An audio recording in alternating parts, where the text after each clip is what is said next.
So as you guys know, all week long, I've been watching nothing but 9/11 videos, and we pretty much dedicated the whole entire week to the memory of 9/11. So with that being said, today we are watching another video, and this one is by Top Fives, and it is called 5 9/11 mysteries you didn't know about. So this should be interesting. I don't know a lot about 9/11 anyways. I was really young when it happened, so I don't really know all the details about it. I just know that the Twin Towers went down, that it was a terrorist attack, that lots of lives were lost, and that was really about it. That's all I really know. So this video hopefully will educate us a little bit more and let us know about some of the things that happened that we didn't know. So let's go ahead and check it out.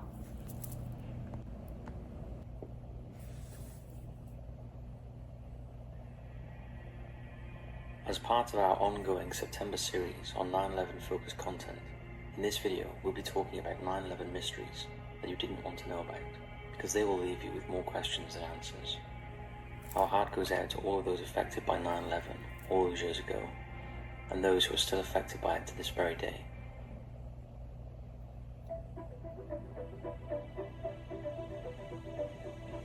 The Odigo Instant Message Warning. In the early hours of September 11, 2001, two employees at Odigo, a now defunct Israeli instant messaging company, were working in the company's office in Herzliya, Pitua, near Tel Aviv. Approximately 2 hours before the first plane struck the World Trade Center, they received an anonymous, hostile instant message in English, warning that a terrorist attack was imminent. The message contained a vague threat, but did not specify where the attack would take place. It ended with an anti-Semitic slur. The employees did not immediately inform their employer. They only notified company management after learning about the attacks from the news. The company then traced the message's IP address and passed the information to the FBI for further investigation. Although because the Odigo platform used an anonymous chat feature, they could not identify the origin of the message.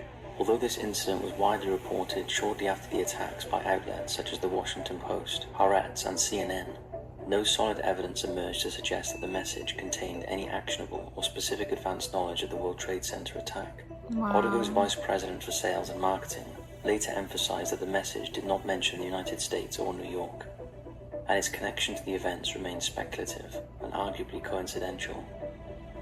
Over time, conspiracy theories arose around this incident, with some claiming that thousands of Israelis were warned to stay away from work that day, and that Odigo's systems were used to orchestrate forewarnings for Jewish individuals in New York. One version of the story asserted that 4,000 Israelis had been tipped off not to go to work at the World Trade Center, implying widespread prior knowledge.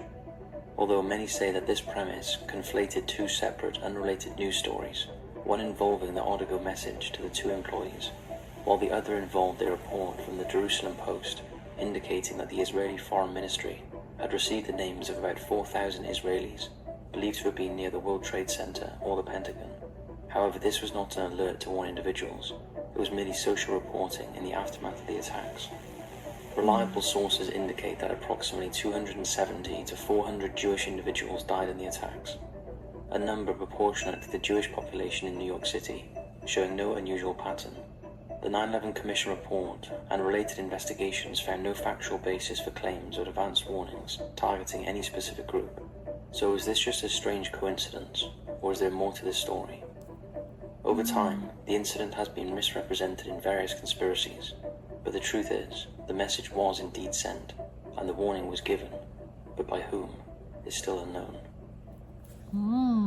What do you guys think? Do you think that they actually knew it was going to happen? I do. I think they knew, but I don't think that they sent like a mass email on what, I don't even know how to pronounce that, but I don't think they sent that to everyone in New York who was Jewish or Islam or whatever. I don't think they did that. I do think they sent it to this company and they knew, but obviously this company couldn't do anything because they didn't know if it was real, and they didn't know where it was going to happen. It didn't specify where, when, anything like that. So even if the FBI would have gotten that email as soon as it hit, they wouldn't have known where to look, especially in 2 hours. They wouldn't have been able to figure that out. But what do you guys think? Do you think that was a real thing, that they sent out an email to everyone that was, you know, from their country or Jewish or anything like that? What do you think?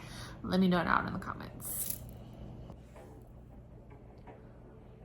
The 9/11 Gold Vault. Following the 9/11 attacks, one of the lesser-known aspects of the World Trade Center story involved the gold reserves held in the vaults underneath the complex. These vaults were operated by the COMEX Metals Trading Division of the New York Mercantile Exchange and were utilized by banks such as HSBC and the Bank of Nova Scotia. Reports suggest that these vaults contained billions of dollars worth of precious metals, including gold and silver, much of which backed international trading operations. But here's where things get mysterious. In the days after the tower's collapse, workers and firefighters discovered that the vaults had become a point of interest beyond the official recovery efforts. Although several $100 million worth of gold was later accounted for and transported from the site under heavy security, rumors began circulating that a portion of the reserves had been quietly removed prior to the attacks. This claim has been repeated in alternative histories about 9/11. Eyewitness accounts from firefighters added to this mystery.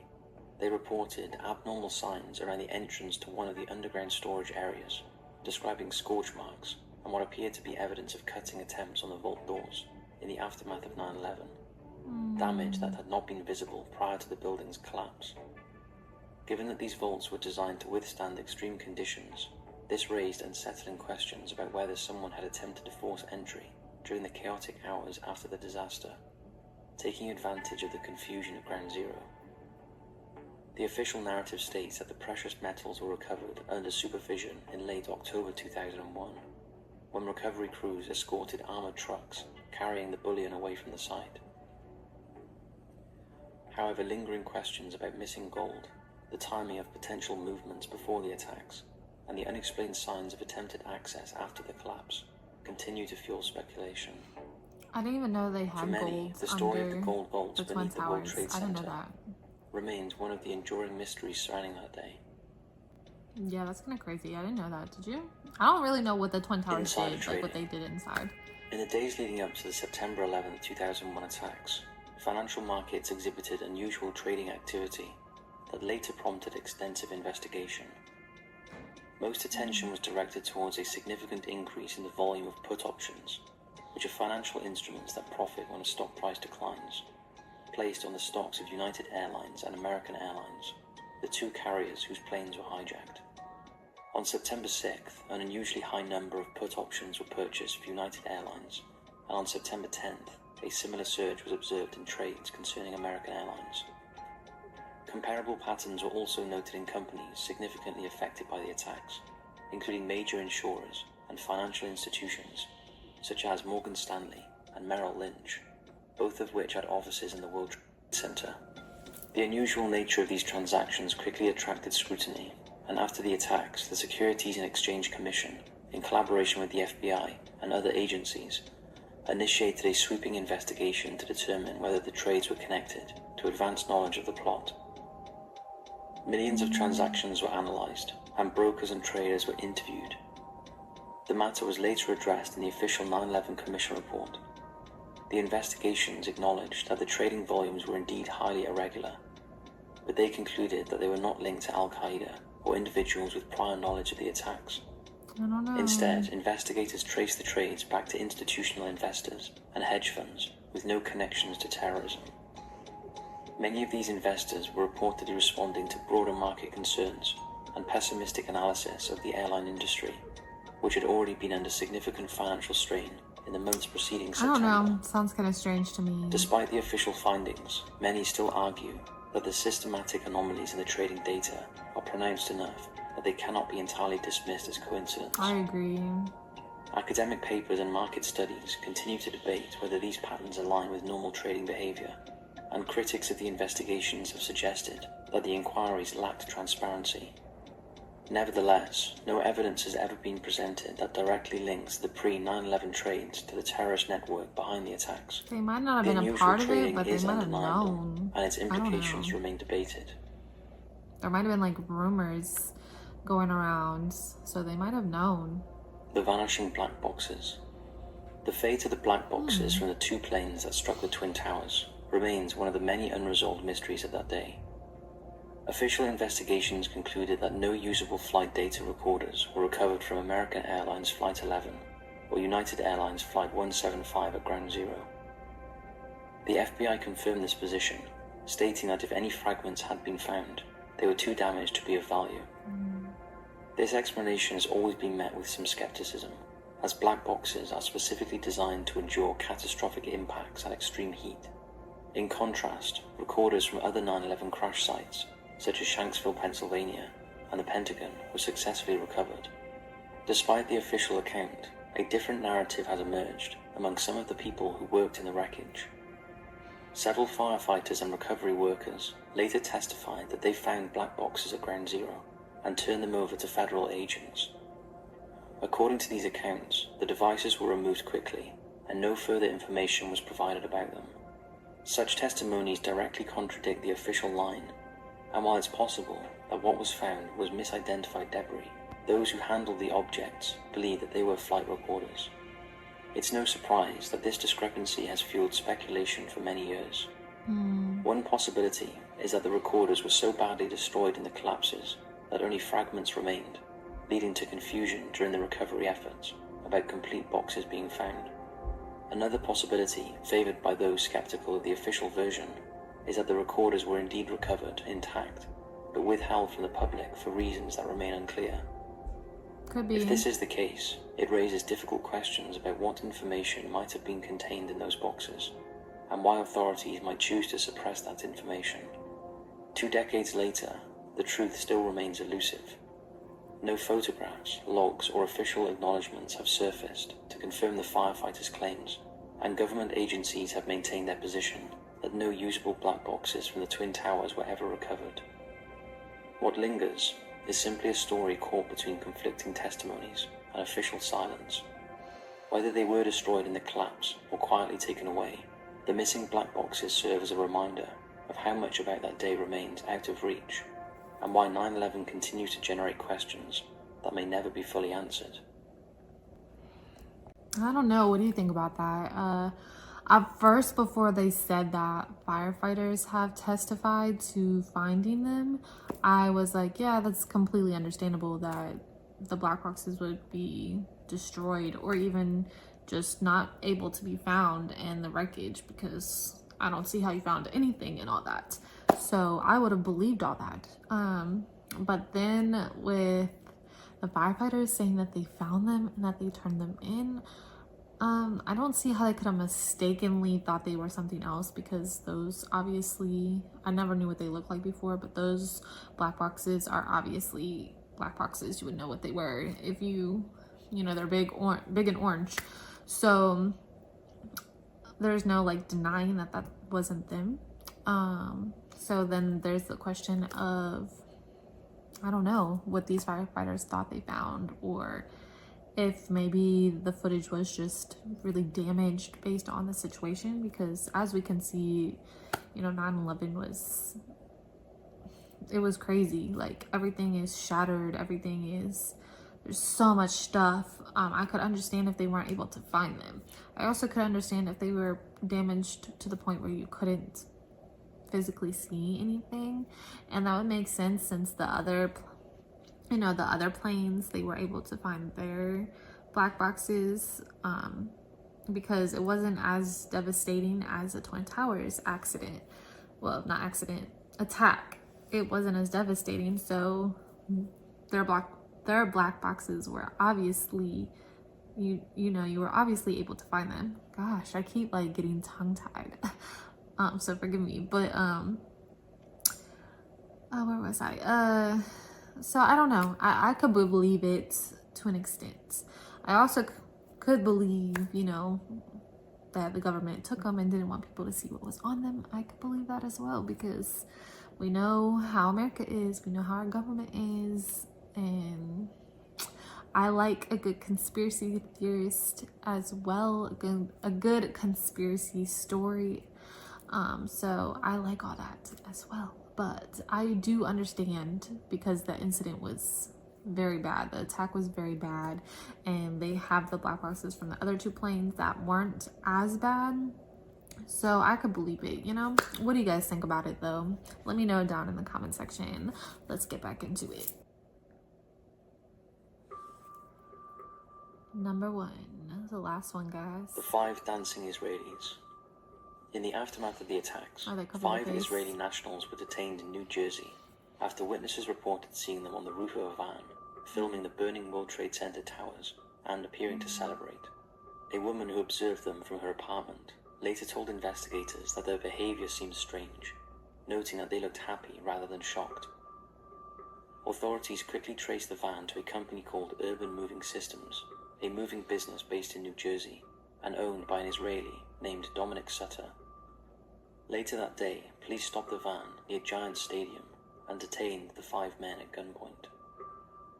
Inside the vehicle, investigators found around $4,700 in cash, multiple passports, and a box cutter. While the box cutter alarmed the police, fishy. it was also a common tool used in moving work. The men, identified as Sivan and Paul Kurzberg, Omer Marmari, Yaron Shmuel, and Odin Elmer, were held for more than 2 months, interrogated extensively, and subject to polygraph testing. Ultimately, they were deported back to Israel after signing statements admitting to immigration violations, specifically overstaying their visas and working without proper authorization. The FBI later reviewed the case and concluded that the men had no foreknowledge of the attacks and were not engaged in any clandestine intelligence activities in the United States. Declassified reports emphasized that neither the New York nor the Newark divisions found evidence linking the men to terrorism or espionage. Despite this official conclusion, the incident fueled years of speculation and conspiracy theories. Some writers and commenters suggest that the men might have been tied to Israeli intelligence or had prior knowledge of the attacks, but these claims have never been substantiated by credible evidence. Many believe that the idea that some foreign intelligence service may have had advanced knowledge of the attacks. This interpretation was amplified by the secrecy surrounding the FBI's investigation and the fact that many of the related files were kept classified or heavily redacted. In American mainstream media, the case received limited coverage. Outlets such as ABC News reported on the arrests, noting that the FBI had investigated but found no evidence of prior knowledge. However, because the story was unusual and the details seemed strange, such as the large amounts of cash, multiple passports, and the van linked to a moving company, it continued to attract speculation. Yeah, that is Some a little investigative sketchy to journalists, me. particularly in the dependent or alternative outlets, revised the story in the following years, pointing to gaps in the official narrative as reasons for doubt. Over time, this story has persisted as one of the most frequently cited anomalies surrounding 9/11. Its endurance is attributed to the combination of eyewitness testimony describing their unusual behavior, the presence of circumstantial details that appeared suspicious when stripped of context, and the government's limited transparency. This one is strange, and the question remains unanswered. Why were they celebrating the worst terrorist attack in history and the deaths of 3,000 mostly innocent Right. people? And what would they have to say about themselves if they were interviewed today? So, that's it for this video. Once again, our heart goes out to all of those affected by 9/11. They do. Thanks for watching, stay safe, and I'll see you next time. So I don't know. What do you think about that? Like, that is sketchy to me too. Like, why did you have all that money in your van? I don't think you made all that money in that day in your moving van, and I don't think it would be safe for you to keep that much money in your van either. And just having all the passports, I don't know. That seems pretty sketchy to me. I feel like, I don't know if they were involved, but it's also weird that they were on top of a roof too, very close to the Trade Center, and people saw them celebrating. I can see why maybe they were celebrating if, you know, they're deep into their roots. Even if they didn't know about the situation, maybe they're deep into the roots and they have the same beliefs, and, you know, they want to see America burn, or whatever the case may be.